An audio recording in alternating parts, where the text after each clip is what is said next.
Hey guys, and welcome back to another video. So Z3 update muna tayo. Ito na siya ngayon.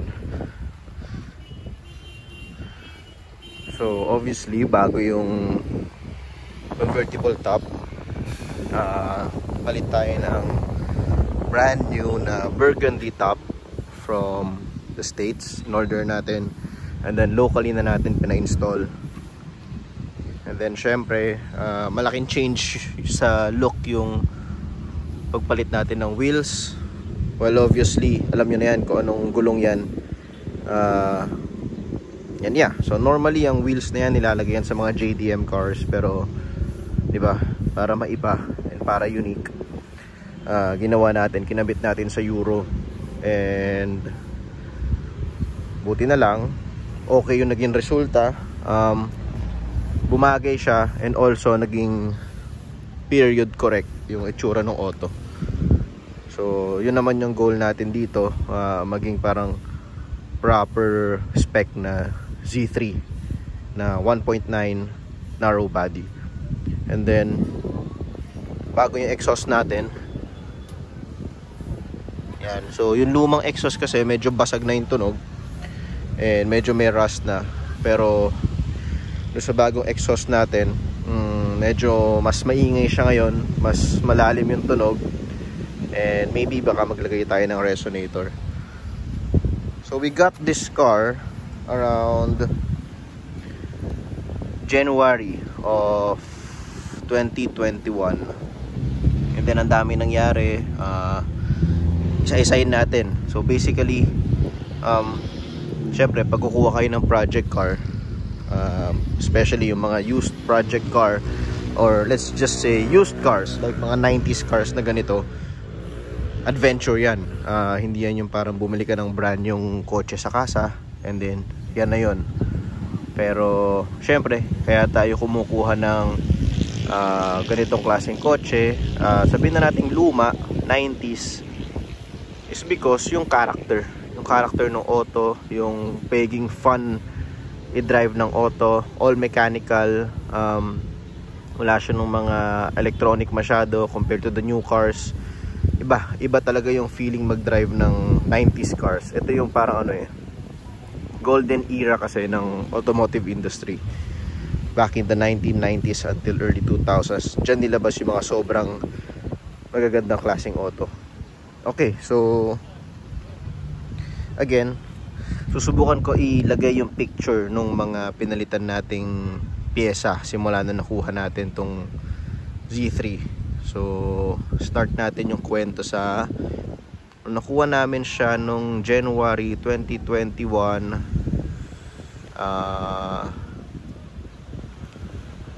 2 days after nasira yung preno. So nag-stock up yung front right brake caliper, and then basic lang naman yun, basic ayusin. So inayusan natin, palit tayo ng caliper repair kit. So since kilala naman natin yung mga supplier ng mga European parts, bumili tayo OEM original brake caliper repair kit, and then pinakabit natin sa D-Best Auto Fix dun sa Muntinlupa sa may Susana Heights. And then after that, gamit ulit ng kotse, na-enjoy natin yung kotse. Next na sira sa kanya is yung coolant thermostat. So medyo tumataas yung temp ng kotse noon. Na-stuck kami ng wife ko sa C5 dahil yung thermostat nag-stuck closed. So meaning hindi nag-circulate yung coolant, tumataas ng konti yung temp, and then yun, tinowing natin para safe papunta sa Monkey Wrench Garage.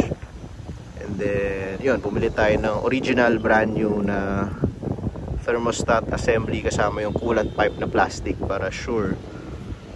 So yan, talagay natin yung mga picture dyan. And then after that, yun, gamit ulit tayo ng kotse hanggang sa yun, medyo matagal din natin siya na-enjoy. Tagal natin in-enjoy yung auto. And then fast forward to I think mga October 2021. Ay hindi pala. So una, nakaano siya, naka BBS na 18s na wheels. So BBS RK2 na wheels, 18s, ang laki, ang bigat, and then syempre mas mabagal yung auto. So ginawa natin, nakipag-swap tayo sa nakilala natin sa Facebook ng OEM wheels ng Z3 na 2.8, yung wide body, yung style 18 wheels yon na 17 inch lang. Chromodora yung nagmanufacture, yung 5 spoke. So ayan yung picture niya. So nag-swap tayo ng wheels, and ang laking change look sa auto nung naka stock wheels compared to sa naka 18 sa malaking BBS. So na-feel ko doon yung difference ng 17s and 18 inch wheels, and then sabi ko sige, I'll stick with the 17 inch na for the project. So yan, ginamit-gamit yung auto, in-enjoy natin. And then yung next naman, October 2022, tama ba? Basta January 2022 nakuha yung kotse. October 2022 nasira naman yung radiator, nagkaroon ng leak. So bili tayo ng bagong radiator assembly. Ayun, so brand new, nakuha natin sa German Motors. Install natin. So syempre coolant flushing again. And since bago naman yung thermostat natin, so okay na yun. Palit tayo radiator. And then moving on, fast forward, natapos yung 2021, natapos yung 2022. Ayan, nalilito na ako sa year. Natapos yung 2022. So 2023 na, ginagamit na natin ulit yung auto, January, February. And then around March and April, nagkaroon naman tayo ng problem sa clutch master cylinder. So yan nangyari nun habang nagda-drive kami. Pag first gear, pag release mo ng clutch, may pressure naman siya, pumapasok yung cambio, pero parang tumatalon yung clutch disc dun sa clutch plate. So pina-check ko, pagtingin ko yung clutch master, clutch slave pala, nasa transmission, clutch slave cylinder, nagli-leak. So yung clutch fluid dumidikit doon sa clutch disc, which nagkakaroon ng slipping. So palit tayo nun, and then while nakataas yung kotse, nakita naman natin yung somewhere sa likod ng engine block, meron siyang parang plastic na coolant hose pipe. And syempre plastic, since 1990s pa yung pyesa na yon, pinalitan na natin. So bago na yon, palit tayo. And ano siya, kaya pala that time meron akong parang coolant loss, and then wala naman ako nakikita nagli-leak sa floor. Yun pala, very slow leak lang siya. And then syempre sa init ng makina, nag-evaporate na yung coolant bago pa tumulo sa sahig. So yun, okay na siya, napalitan na natin. And then moving along, around May 2023, aircon naman, nagpalit tayo ng seals ng mga aircon lines kasi may konting leak. And then recharge ng Freon. So ngayon medyo decent na yung aircon niya. Malamig din naman dati, pero pag sobrang talagang init dahil soft top, walang tint, mainit talaga. Pero right now kaya na lumaban kasi medyo tama na yung level ng Freon.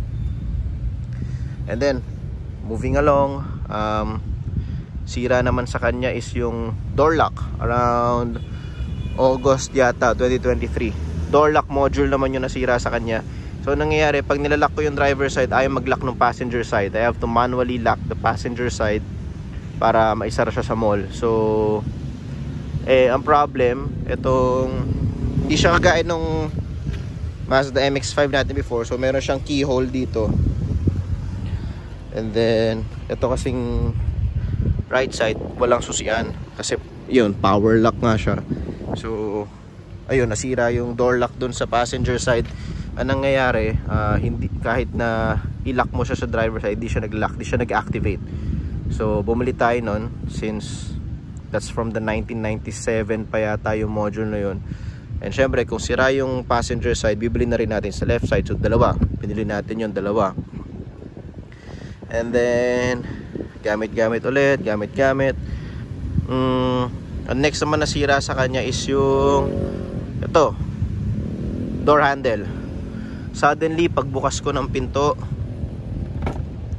ayun, parang ang nangyari sa kanya, pagbukas ko walang response. Alam mo yun na parang hindi siya bumubukas. So anong ginagawa ko before, i-unlock ko dito para ma-unlock ko yung passenger side, and then bubuksan ko yung door na to sa loob, sasara ko yun, ikot ulit ako, tsaka ako sasakay. So pinagawa natin, Nung tinignan ko to, sabi ko, itong door handle na to parehas to sa mga BMW E36, yung mga 3 series na kasabay nito, 5 series na kasabay nito, E36, E34, parehas. So ang ginawa ko, bumili ako ng surplus kasi mahirap bumili ng brand new nito. Order ka abroad, matagal and mahal. Parang $400 yata yun. So bili ako ng surplus na pang E36, yung sedan na BM na 90s. Pagtingin ko, magkaiba pala sila sa loob. Pareha sila sa labas pero magkaiba sila nung kalawit sa loob. So yan, kung may picture ako, papakita ko sa inyo. Magkaiba sila itsura. So nasayang yung bili ko. And then ang nangyari kasi, nabali yung parang pinaka arm niya dun sa loob. So ang problem, hindi siya metal, para siyang aluminum. So hindi siya, mahirap siya i-weld. Hindi siya kaya i-welding ng normal na welder.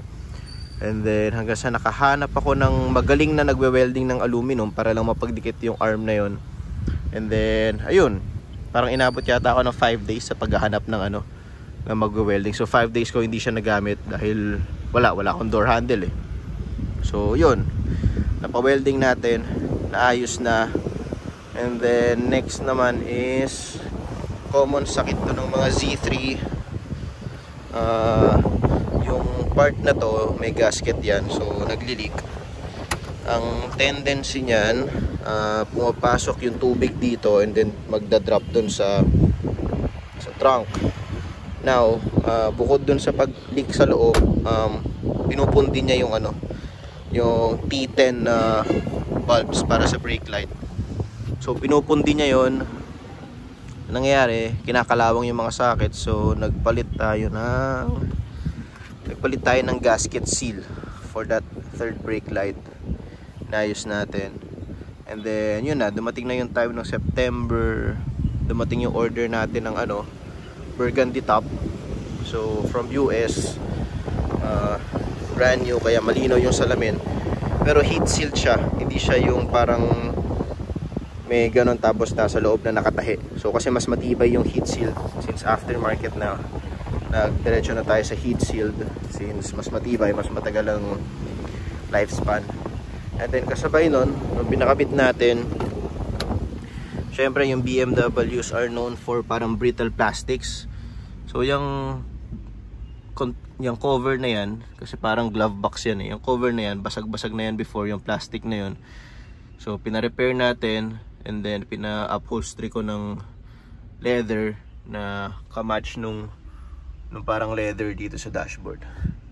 So yan, ayos na rin natin yan.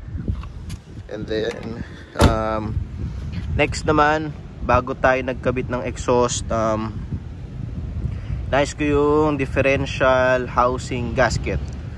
So bago yung gasket ng LSD, nung differential housing, pati yung bushing bago. So okay, nagawa na yon. And then yun, nagpalit na tayo nung exhaust.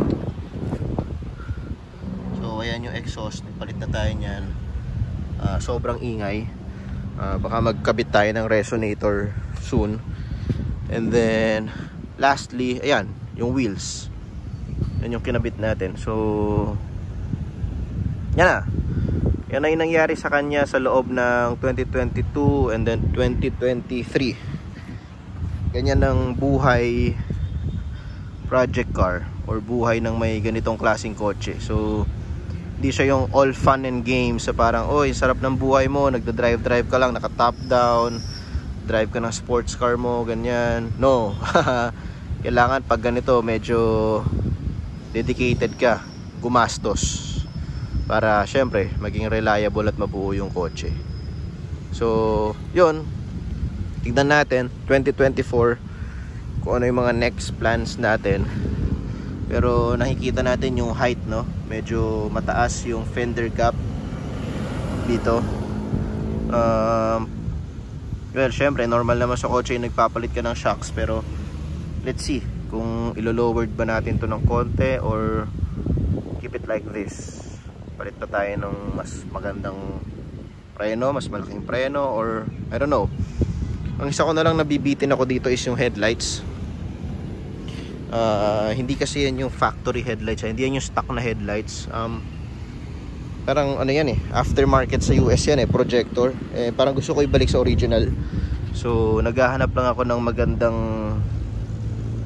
brand new or kahit used na malinis na front headlights. So yeah, tignan natin kung anong kalalabasan ng project na to. Pero so far, nasa right track naman tayo building this car to be one of the most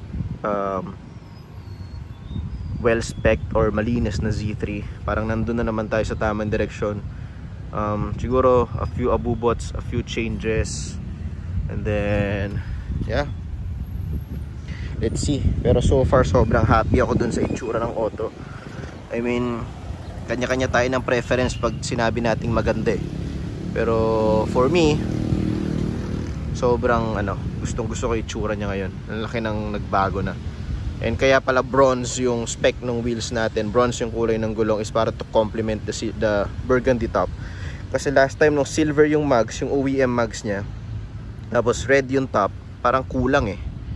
Parang it's all silver, and then biglang boom, may red ka sa taas or may maroon or burgundy ka sa taas. So yeah, the bronze wheels is para ma-complement yung burgundy top natin. And for me, maganda naman yung kinalabasan.